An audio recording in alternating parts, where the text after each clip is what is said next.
नमस्कार, मेरा नाम है सुमित सिंह मेहता। आज का हमारा टॉपिक है two spring and one mass system. ठीक है, पिछले लेक्चर में हमने two spring one mass system के लॉन्गिट्यूडनल ऑसिलेशन के बारे में डिस्कस किया था। आज हम इसी सिस्टम के ट्रांसवर्स ऑसिलेशन के बारे में डिस्कस करेंगे। ठीक है, तो हमें रिक्वायरमेंट क्या क्या है, हमें चाहिए दो स्प्रिंग चाहिए और एक क्या चाहिए, मास चाहिए, और फिर उस मास को कंबाइन करके फिर यहाँ सिस्टम बना के क्या करना है, हमको ट्रांसवर्स ऑसिलेशन कराने हैं। ठीक है, नाउ मैं अज्यूम कर लेता हूँ कि मेरे पास दो स्प्रिंग है और दोनों कैसी स्प्रिंग है, सेम स्प्रिंग है। सेम स्प्रिंग होने का मतलब क्या हुआ, दोनों स्प्रिंग के लिए जो स्प्रिंग कांस्टेंट की जो वैल्यू है वो क्या है, सेम है। ठीक है, तो कुछ इस तरीके का मैं यहाँ पर दिखा देता हूँ कि मैंने अज्यूम कर लिया कि मेरे पास एक एंड ये है और एक एंड ये है और दोनों के दोनों एंड क्या है, ये फिक्स हैं और इन दोनों एंड से मैंने क्या अटैच कर दिया, एक एक स्प्रिंग अटैच कर दी इस तरीके से। ठीक है, एक स्प्रिंग ये दी हुई है हमको, ओके, और दूसरी स्प्रिंग ये दी हुई है। ठीक है, ये दो स्प्रिंग है और ये दो एंड क्या है, इसके फिक्स हैं और ये जो स्प्रिंग है दोनों एक जैसी हैं। दोनों के लिए स्प्रिंग कांस्टेंट की वैल्यू कितनी है, मैंने अज्यूम कर लिया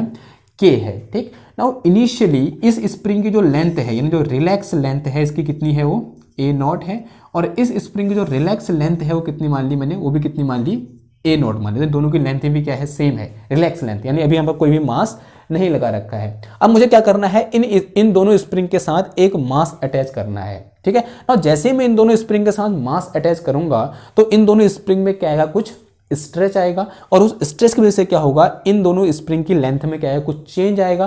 मैं बोल सकता हूं ये दो स्प्रिंग उस मास में क्या लगाएगी, कुछ फोर्स लगाएगी। ठीक है, तो मैं अज्यूम कर लेता हूं कि आफ्टर पुटिंग मास हियर और या फिर आफ्टर अटैच्ड मास, तो यहां पर किस टाइप का दिखेगा हमको सिस्टम, तो इस टाइप का देखने को मिलेगा। ये दो एंड तो क्या है, फिक्स है और ये इधर भी क्या है, फिक्स है।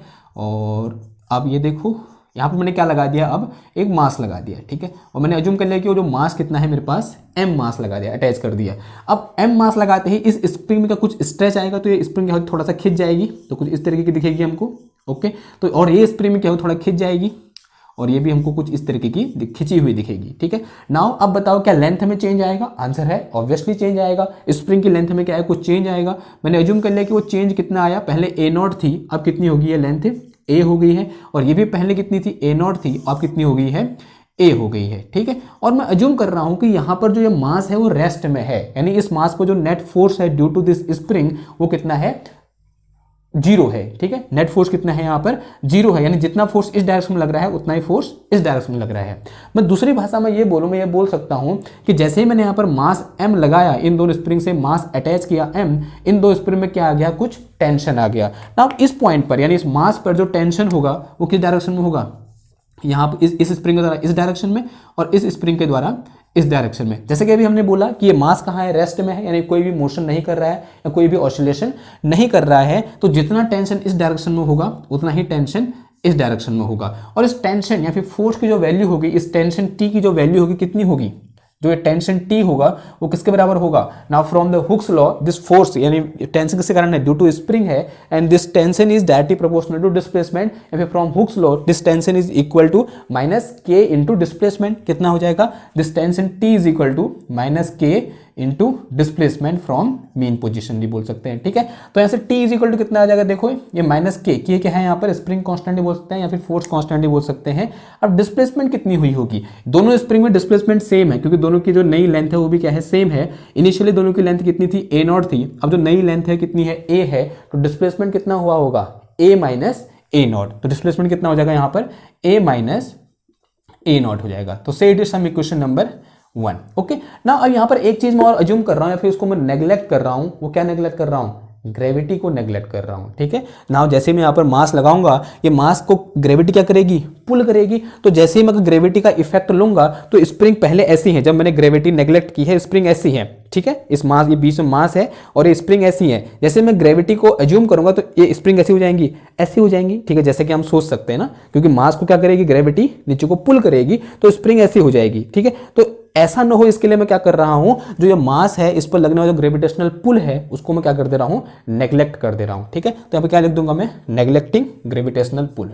ठीक है, नेग्लेक्टिंग ग्रेविटी, जो ग्रेविटी है उसको मैं क्या कर रहा हूं, नेग्लेक्ट कर रहा हूं, नेग्लेक्टिंग ग्रेविटी। तो इस केस में ग्रेविटी को क्या करूंगा, नेग्लेक्ट करूंगा, यानी यहां पर। ओके, ना अब यहां पर देखो, अब मुझे क्या कराने हैं, ऑसिलेशन कराने हैं। ऑसिलेशन कैसे होने चाहिए, ट्रांसवर्स होने चाहिए। ठीक है, ना अब सबसे पहले समझते हैं ट्रांसवर्स ऑसिलेशन क्या होगा। अगर इस सिस्टम को मैं ध्यान से देखूं तो इस सिस्टम 3 डायरेक्शन में ऑसिलेशन कर सकता है। देखो कैसे, अगर मैं अज्यूम करूं कि ये क्या है, मेरी एक्स एक्सेस है और ये क्या है, मेरी वाई एक्सेस है और ये क्या है, हमारी जेड एक्सेस है। ठीक है, एक्स एक्सेस किस डायरेक्शन में है, इस डायरेक्शन में, वाई एक्सेस इस डायरेक्शन में और जेड एक्सेस आपकी डायरेक्शन में। ठीक है, तो यहां पर अगर ये x axis, y axis, z axis, तो ये जो मास m है एक तो ऐसे ऑसिलेशन कर सकता है अलोंग एक्स एक्सेस, और इस टाइप के ऑसिलेशन को हम क्या बोलते हैं, लॉन्गिट्यूडनल ऑसिलेशन बोलते हैं या फिर हॉरिजेंटल ऑसिलेशन बोलते हैं। हमने पिछले वाले लेक्चर में इस टाइप के ऑसिलेशन के लिए टाइम पीरियड या फिर इसकी मोशन की स्टडी कर चुके हैं, तो हमको ये तो पढ़ना है नहीं, यानी ऐसे ऑसिलेशन तो कराने हैं नहीं।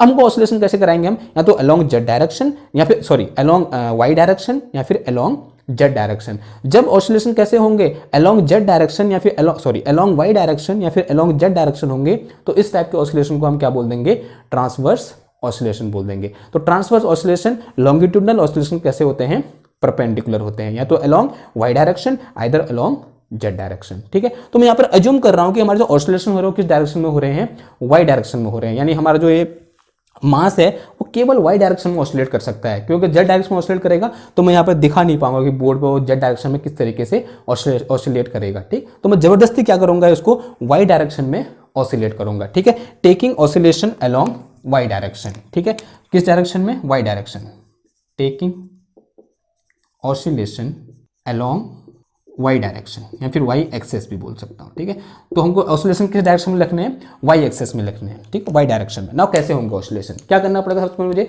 वर्क करना पड़ेगा या फिर इस मास को अपनी जगह से डिस्प्लेस करना पड़ेगा, और डिस्प्लेसमेंट किस डायरेक्शन में करूंगा, मैं वाई डायरेक्शन में करूंगा। क्या करूंगा, इस मास को मैं यहाँ से पकड़ूंगा ऐसे करके और कहाँ ले जाऊंगा, वाई डायरेक्शन में डिस्प्लेस करूंगा, और जैसे मैं इसको यहाँ से छोड़ूंगा, हम जानते हैं ये कहाँ की ओर आना चाहेगा, इसकी मेन पोजीशन की ओर आना चाहेगा, नहीं इसके ओरिजिनल पोजीशन की ओर आना चाहेगा, लेकिन ओरिजिनल पोजीशन में रुकेगा नहीं, कहाँ जाएगा, नीचे आएगा, फिर ओरिजिनल पोजीशन में आना चाहेगा, लेकिन यहाँ पर रुकेगा नहीं, फिर यहाँ चला जाएगा, फिर यहाँ आएगा, फिर यहाँ चला जाएगा, फिर यहाँ आएगा, फिर यहाँ चला जाएगा। तो इस तरीके से क्या करेगा, ये मीन पोजीशन के about along y axis oscillation करेगा, और इन ऑसिलेशन को मैं क्या नाम बोलूंगा, ट्रांसवर्स ऑसिलेशन बोलूंगा। ठीक है, तो अब इस सिस्टम आफ्टर ऑसिलेशन या फिर आफ्टर डिस्प्लेसमेंट हमको किस टाइप का देखने को मिलेगा। ठीक है, तो बनाते हैं। ओके, तो ये दो पॉइंट तो क्या है, फिक्स है अगेन।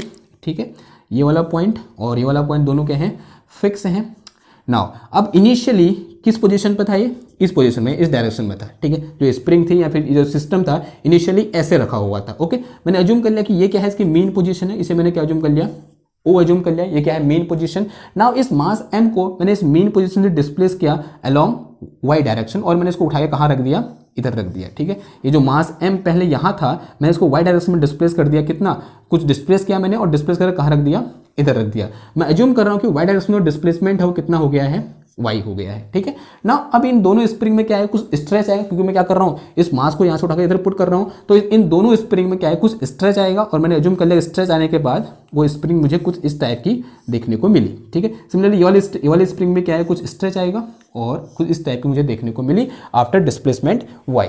नाउ लेंथ में भी क्या हो जाएगा, चेंज हो जाएगा स्प्रिंग की। क्यों, क्योंकि क्या हो रही है, स्ट्रेच हो रही है, तो स्ट्रेच होने से क्या होगा, लेंथ में क्या होगा, कुछ चेंज होगा। पहले लेंथ कितनी थी, ए थी, अब मैंने अज्यूम कर लिया लेंथ कितनी होगी, इसकी एल होगी, और इसकी भी कितनी होगी, एल होगी, क्योंकि दोनों में क्या आएगा, सेम चेंज आएगा। अगर इसकी एल है तो इसकी भी लेंथ क्या होगी, एल होगी। तो after displacement y length of each spring become L, दोनों स्प्रिंग की जो लेंथ होगी कितनी होगी, एल होगी। नाउ ये स्प्रिंग क्या लगाएगी, इस मास पर फोर्स लगाएगी, या मैं बोल सकता हूँ इस स्प्रिंग में क्या आ गया हो, कुछ टेंशन आ गया होगा। मैंने अज्यूम कर लिया कि इस स्प्रिंग में टेंशन कहाँ की ओर होगा, यहाँ पर इधर की ओर होगा। मैंने अज्यूम कर लिया कि ये टेंशन कितना है, टी है, और इस स्प्रिंग में भी इधर की ओर टेंशन कितना है, टी है। मैं इस टी टेंशन की वैल्यू निकाल सकता हूँ। अब since we know tension on spring after displacement y, तो अगर मैं यहाँ से क्या निकालूँ, tension on spring after displacement y, अगर y डिस्प्लेस करने में टेंशन ऑन स्प्रिंग निकालना है तो this tension t is equal to कितना आ जाएगा, माइनस का k इंटू डिस्प्लेसमेंट। अब यहां पर ध्यान देना है, ये डिस्प्लेसमेंट से अलग है। हाँ, ये डिस्प्लेसमेंट कितना है, डिस्प्लेसमेंट इन स्प्रिंग, यानी जो लेंथ है स्प्रिंग की उसमें कितना डिस्प्लेसमेंट आया।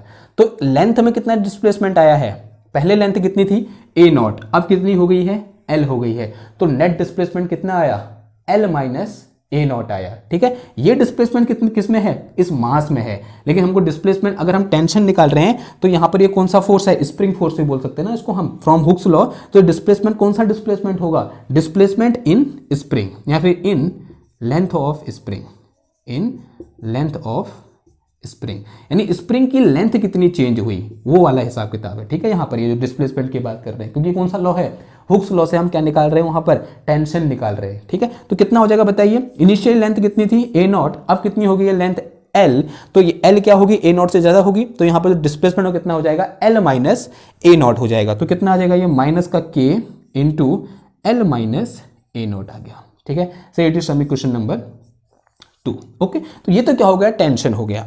नाउ अब हमको पता करना है कि इस ऑसिलेशन में, या फिर जब मैं इसको यहां से यहां रखूंगा तो इस ऑसिलेशन के लिए कितना फोर्स रिस्पॉन्सिबल होगा। उसके लिए मैं क्या करूंगा, इस टेंशन टी को इसके कंपोनेंट में ब्रेक कर दूंगा। ठीक है, उससे क्या होगा, मुझे पता चलेगा कि वाई डायरेक्शन में कौन सा फोर्स लग रहा है, और वाई डायरेक्शन में जो फोर्स लगेगा वही किसके लिए रिस्पॉन्सिबल होगा, यहाँ पर ऑसिलेशन के लिए रिस्पॉन्सिबल होगा। ठीक है, तो यहाँ पर मैं एक और अच्छा डायग्राम बनाता हूँ, इसको थोड़ा मॉडिफाई कर देता हूँ ताकि मुझे समझने में क्या हो, आसानी हो। ठीक है, तो मैं यहाँ पर एक नया डायग्राम बना रहा हूँ कुछ इस तरीके से। ओके, ये दो एंड तो क्या है, इसके फिक्स हैं।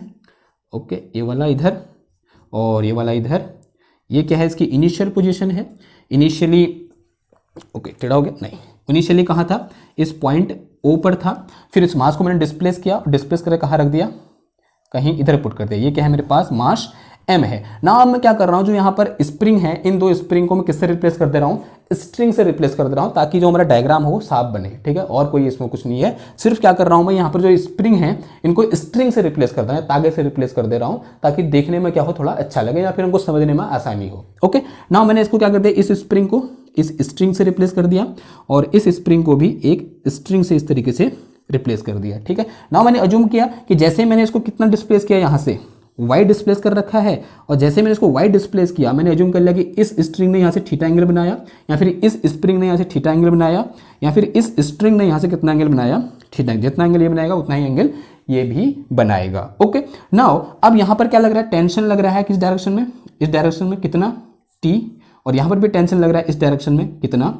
t, ये जो टेंशन है। ठीक है, ये टेंशन, और उसकी वैल्यू कितनी है, इतनी दी हुई है। नाउ अब यहाँ पर इस स्प्रिंग की लेंथ कितनी है, l है, इस स्प्रिंग की लेंथ कितनी है, l है, तो यहाँ पर इस स्ट्रिंग की लेंथ भी कितनी होगी, l होगी, और इस स्ट्रिंग की लेंथ भी कितनी होगी, l होगी। क्या बता सकते हो आप, इस o से लेकर यहाँ तक की लेंथ कितनी होगी, आंसर है इस a के बराबर होगी। ठीक है, जितना ये है उतना ही तो होगा, यहाँ पर यहाँ से यहाँ तक लेंथ कितनी होगी, a होगी, तो ये लेंथ कितनी हो जाएगी, यहाँ से यहाँ तक a हो जाएगी, और यहाँ पर भी यहाँ से यहाँ तक ये लेंथ कितनी हो जाएगी, ए हो जाएगी। ठीक है, नाउ अगर मैं यहाँ पर क्या खींचूँ, एक हॉरिजॉन्टल से लाइन खींचूं, तो ये एंगल कितना आ जाएगा, यहाँ पर अगर ये एंगल कितना है, थीटा है, तो ये एंगल भी कितना आ जाएगा, थीटा आ जाएगा। अब इस टी के दो कंपोनेंट आ जाएंगे, एक इन हॉरिजॉन्टल डायरेक्शन और दूसरा कहाँ आ जाएगा, इन वर्टिकल डायरेक्शन। अगर मैं हॉरिजॉन्टल डायरेक्शन के कंपोनेंट को देखूँ तो वो क्या हो जाएगा मेरे पास, टी कॉस थीटा हो जाएगा। ये क्या हो जाएगा मेरे पास, टी कॉस थीटा।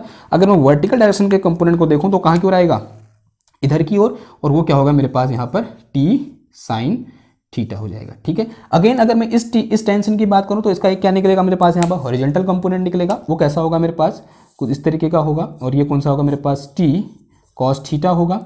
और जो वर्टिकल कंपोनेंट होगा कहाँ की ओर आएगा, नीचे वाले इस डायरेक्शन में आएगा, वर्टिकल डायरेक्शन में आएगा, और उसकी वैल्यू भी कितनी होगी मेरे पास, टी साइन थीटा होगी। ठीक है, ये तो आता है फ्रॉम, हमने जब वेक्टर पढ़ा था तब वहाँ से हम ऐसे लिख सकते हैं। तो इस टी को मैंने इसके कंपोनेंट में क्या कर दिया, ब्रेक कर दिया। अब ब्रेक करने से क्या हुआ, देखो अब यहाँ पर जो हॉरिजॉन्टल कंपोनेंट है ये कहाँ, टी कॉस थीटा इस डायरेक्शन में और टी कॉस थीटा इस डायरेक्शन में, यानी ये दोनों क्या कर देंगे, एक दूसरे के इफेक्ट को कैंसिल कर देंगे, यानी हॉरिजॉन्टल डायरेक्शन में कोई भी फोर्स अप्लाई नहीं हो रहा है, लेकिन वाई डायरेक्शन में फोर्स अप्लाई हो रहा है। क्यों, क्योंकि जो टी साइन थीटा यानी जो वर्टिकल कंपोनेंट है इस टेंशन का, टी साइन थीटा और टी साइन थीटा दोनों किस डायरेक्शन में है, वाई डायरेक्शन में है, और दोनों की डायरेक्शन क्या है, सेम है। तो अगर मैं यहां पर निकालूं नेट फोर्स एट m, क्या निकालूं, net force on mass m निकालूं। यहां पर अगर मैं क्या निकालूं, net force in y direction भी बोल सकता हूं। ठीक है, या फिर क्या बोल सकता हूं, नेट फोर्स ऑन m भी बोल सकता हूं, या बोल सकता हूं net force in y direction. क्या बोलूं, नेट फोर्स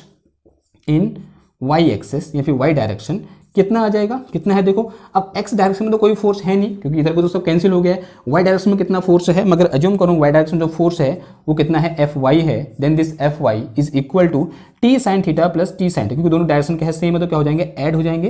कितना आ जाएगा, T sine theta plus T sine theta, and this will be come out 2t sine theta. कितना आ जाएगा ये, 2t साइन थीटा आ जाएगा। ठीक है, so it is same question number 3। इसे क्या कहते हैं, क्वेश्चन नंबर 3 कह दिया। नाउ t की वैल्यू ये दे रखी है, इसे उठाकर यहाँ पुट कर दो। अब साइन थीटा की वैल्यू कैसे निकालेंगे, इस राइट एंगल ट्रायंगल में देखो क्या निकाल देंगे, यहाँ से हम साइन थीटा निकाल देंगे। तो कितना हो जाएगा, देखो साइन थीटा इक्वल टू क्या होता है हमारे पास, sine theta equal to perpendicular divided by hypotenuse. Perpendicular कितना है मेरे पास, यहाँ पर y है, और हाइपोटेनियस की वैल्यू कितनी है, यहाँ से लेकर यहाँ कितना आ जाएगा, ये a आ जाएगा। ठीक है, ये राइट एंगल ट्रायंगल है, हाँ ये राइट एंगल ट्रायंगल है, ये परपेंडिकुलर, ये इसका सॉरी इसका क्या है, बेस है, और ये क्या है, हाइपोटेनियस है। तो परपेंडिकुलर अपॉन हाइपोटेनियस यानी कितना आएगा यहाँ पर, l आएगा। ठीक है, तो y अपॉन कितना आ जाएगा, l, ये कितना हो गया, बेस हो गया। तो ये क्या है, साइन थीटा, ये वैल्यू उठाओ इधर से, इधर पुट कर दो इक्वेशन 3 में, और यहाँ से t की वैल्यू उठाओ, कहाँ पुट कर दो, इस इक्वेशन 2 में। इसे अगर मैं इक्वेशन 4 बोलूँ तो मैं क्या कह दूंगा यहाँ पर, putting equation 3 and 2, sorry putting equation 2 and 4 इन 3। ठीक है, इसे मिटाए, क्या लिखेंगे, पुटिंग 4 एंड 2 इन 3। इक्वेशन 4 और 2 कहाँ पुट कर दो, इस क्वेश्चन 3 में पुट कर दो। तो मेरे पास यहाँ से F y is equal to कितना आ जाएगा, 2, टी की जो कितना है मेरे पास, ये माइनस का के इधर लिख दिया मैंने, और यहाँ कितना बच गया, L minus a not into sine theta. Sine theta की वैल्यू कितनी है, वाई अपॉन एल, एल यहाँ नीचे लिख दो उसके साथ। ठीक है ना, उसको थोड़ा सा मॉडिफाई कर देंगे, F y is equal to minus का 2k इंटू, अब ये एल यहाँ अंदर ले लो, कितना आ जाएगा, ये 1 minus L upon L 1 minus a not upon y, sorry a not upon L, and multiply में कितना आ गया, y आ गया। ठीक है, इसको थोड़ा सा, अब यहाँ पे फोर्स को क्या लिखता हूँ मैं, मास इंटू एक्सेलरेशन। अगर डिस्प्लेसमेंट y है तो एक्सेलरेशन कितना हो जाएगा, d square y upon d t square हो जाएगा। तो इसको क्या लिखता हूँ, इस फोर्स को mass into acceleration, mass acceleration की value d square y divided by d t square, and this will equal to minus का 2k into 1 minus a not upon L into कितना आ गया, y आ गया, और थोड़ा सा मॉडिफाई कर देंगे, dy divided by d t square, यानी एक्सेलरेशन इक्वल टू माइनस का 2k upon m, and multiply में 1 minus a not upon L, and multiply में कितना आ गया, y आ गया। ये क्या निकल गया मेरे पास, एक्सेलरेशन निकल गया ना। अब मुझे बताओ क्या ये एक्सेलरेशन डिस्प्लेसमेंट के डायरेक्टली प्रोपोर्शनल है।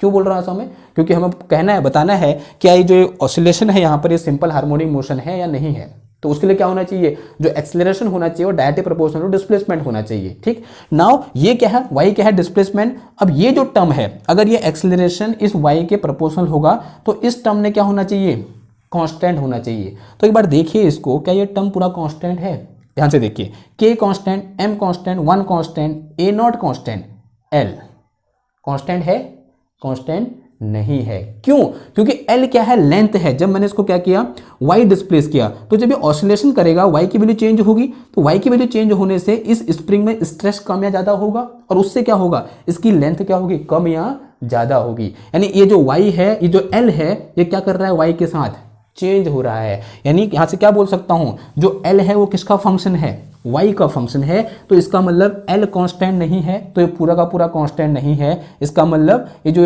एक्सेलरेशन है ये डायरेक्टली प्रोपोर्शनल टू डिस्प्लेसमेंट नहीं है। Since L is function of, L is function of, किसका फंक्शन है, y, this mean acceleration is not proportional to displacement. जो एक्सेलरेशन है वो डिस्प्लेसमेंट के प्रोपोर्शनल नहीं है। Thus oscillation are not in simple harmonic motion, यानी फिर motion is not a simple harmonic motion, या फिर जो ऑसिलेशन है वो कैसे नहीं है, सिंपल हार्मोनिक ऑसिलेशन नहीं है। या फिर जो ऑसिलेशन आर इन, क्या बोला, thus oscillation are not simple harmonic oscillation, simple harmonic oscillation. जो ऑसिलेशन है हमारे वो सिंपल हार्मोनिक ऑसिलेशन नहीं है। से समी क्वेश्चन नंबर कितना हो गया था, 4, 5। ओके, अब यहाँ पर जो ऑसिलेशन वो सिंपल हार्मोनिक ऑसिलेशन है ही नहीं, तो उन्हें पढ़ा क्यों है। अब देखो इसको थोड़ा सा यहाँ पर क्या करेंगे, हम अप्रोक्सीमेशन करेंगे। ठीक है, अप्रोक्सीमेशन ये करेंगे, हम अज्यूम करेंगे कि जो हमारे ऑसिलेशन है वो कैसे हैं, बहुत ही स्मॉल है। ठीक है। अब स्मॉल ऑसिलेशन क्यों बोल रहे हैं? अगर मैं यहाँ पर जो ऑसिलेशन है वो क्या क्या है भी हमारे लार्ज ऑसिलेशन है, यानी जो ऑसिलेशन हो रहा है इस तरीके से ऐसा ऑसिलेशन हो रहा है, ठीक है। जब ऐसा ऑसिलेशन हो रहा है तब इक्वेशन ये है, और इस केस में जो मोशन है वो सिंपल हार्मोनिक मोशन नहीं है। अगर मैं क्या करूं, ऑसिलेशन को स्मॉल कर दूं, ठीक है। अगर मैं ऑसिलेशन को स्मॉल करूंगा, देखो क्या होगा, स्मॉल ऑसिलेशन का मतलब क्या हुआ, सबसे पहले लार्ज ऑसिलेशन का मतलब क्या हुआ, ये हुआ, ये क्या हुए, लार्ज ऑसिलेशन। अगर मैं स्मॉल ऑसिलेशन की बात कर रहा हूं, स्मॉल ऑसिलेशन क्या हुए, ये क्या हुए हमारे पास स्मॉल ऑसिलेशन, यानी बहुत कम यहां पर क्या है, इसका डिस्प्लेसमेंट है फ्रॉम मीन पोजीशन।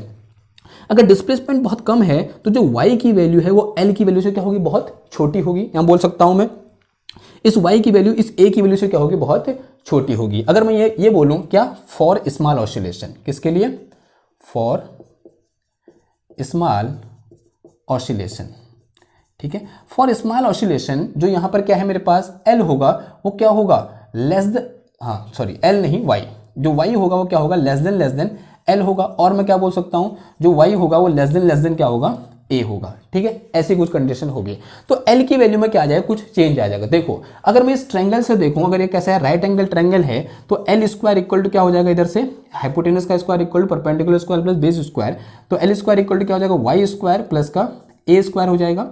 तो यहाँ से l इक्वल टू कितना आ गया मेरे पास, ये a square plus y square, a square plus y square की पावर 1/2 आ गया। तो l इज इक्वल टू कितना आ गया, इधर से यहाँ से दोनों ओर से a स्क्वायर कॉमन ले, तो अंदर बाहर कितना आया a, और अंदर कितना बच गया 1 plus y square upon a square बच गया की पावर 1/2 बच गया।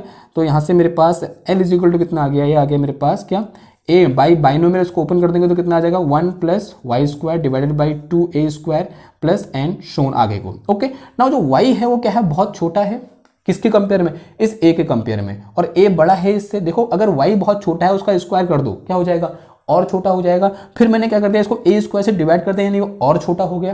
यानी यहाँ के बाद जो हायर टर्म होंगे, या फिर जो ये जो टर्म है वो क्या है, बहुत ही छोटा है, यानी इनको हम क्या कर सकते हैं, नेग्लेक्ट कर सकते हैं। तो यहाँ पर क्या लिखता हूँ मैं, on neglecting higher term, neglecting higher term या हायर ऑर्डर टर्म, जो हायर ऑर्डर टर्म है उनको मैं लिख लेना आगे, ठीक है। हायर ऑर्डर टर्म उनको क्या कर दिया, नेग्लेक्ट कर दिया। तो ये नेग्लेक्ट, इससे आएगा सब नेग्लेक्ट हो, तो यहाँ क्या बचा, सिर्फ 1 बचा। तो क्या बचा यहाँ पर, a इंटू 1 यानी a बचा।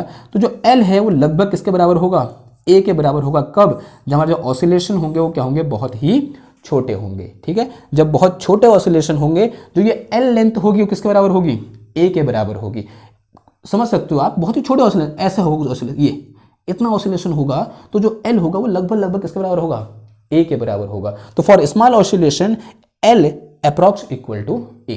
Now in equation number 5, now in equation 5 L के जो क्या पुट कर दो, A पुट कर दो। तो यहाँ से क्या निकल के आ गया मेरे पास, देखो d square y divided by d t square is equal to minus का 2k upon m and multiply में कितना आ गया मेरे पास, 1 minus a not upon A into कितना आ गया, y आ गया, ठीक है। अब देखो k constant, m constant, 1 constant, A not constant, a constant, यानी ये पूरा का पूरा टर्म क्या आ गया यहाँ पर, कांस्टेंट आ गया, ठीक है।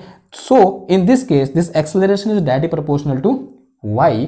अब जो मोशन होगा वो कैसा होगा, सिंपल हार्मोनिक मोशन होगा, क्योंकि ये मोशन की जो डिफरेंशियल इक्वेशन है सिंपल हार्मोनिक मोशन के डिफरेंशियल इक्वेशन से क्या कर जा रही है, मैच कर जा रही है, ठीक है। So it is some equation number 6, ठीक है। तो in this case if this is constant, अगर मैं इसको यहां मिटाऊं अब, now if I say this term 2k upon m into 1 minus a not upon a is constant and let us assume this constant is equal to omega square, कि मैं क्या बोल रहा हूं, let omega square is equal to 2k upon m and multiply में कितना आ गया मेरे पास, 1 minus a not upon a, then मेरे पास क्या आ जाएगा यहाँ पर, देन ओमेगा इक्वल टू कितना आ जाएगा बताओ, under root of 2k upon m and multiply में 1 minus a not upon a आ जाएगा। And equation 6 can be written as, equation 6 can be written as या बिकम, तो इक्वेशन 6 क्या बन जाएगी, अब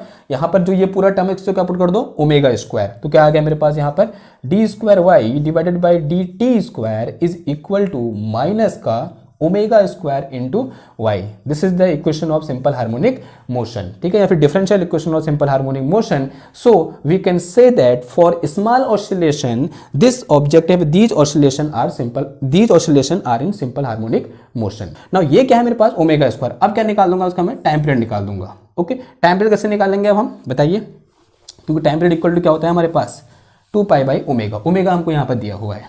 सो टाइम पीरियड अगर क्या निकालूं यहाँ से मैं, आप टाइम पीरियड निकालूं तो time period t is equal to क्या होता है मेरे पास 2 pi by omega, and this 2 pi तो ऐसे रहा ओमेगा। ओमेगा की जगह आप क्या पुट कर दो, ये पूरी की पूरी वैल्यू क्या है मेरे पास 2k upon m and multiply में 1 माइनस ए नॉट अपॉन ए की पावर 1/2। ये क्या निकल गया मेरे पास टाइम पीरियड निकल गया, ठीक है। अगर यहाँ से फ्रीक्वेंसी निकालूं कितनी आ जाएगी, frequency equal to recip nu equal to क्या होता है 1 अपॉन टी होता है। तो 1 अपॉन टी का मतलब कितना आ गया ओमेगा अपॉन 2 पाई आ गया, और 1 अपॉन 2 पाई तो ऐसे रहा, और इस पूरे कितना आ जाएगा मेरे पास ये 2k upon m and multiply में 1 माइनस ए नॉट अपॉन ए की होल पावर 1/2। ये क्या निकल के आ गई मेरी फ्रीक्वेंसी निकल के आ गई, और ये क्या निकल के आ गया टाइम पीरियड निकल के आ गया, ठीक है। आपको ध्यान क्या रखना है कि ये सिंपल हार्मोनिक मोशन करेगा बट कंडीशन के साथ, अप्रोक्सीमेशन के साथ, और अप्रोक्सीमेशन क्या होगा कि जो ऑसिलेशन होंगे वो बहुत ही क्या होंगे स्मॉल होंगे, ठीक है। आई होप आपको समझ में आया होगा। तो मिलते हैं आपसे नेक्स्ट क्लास में, तब तक थैंक यू, धन्यवाद।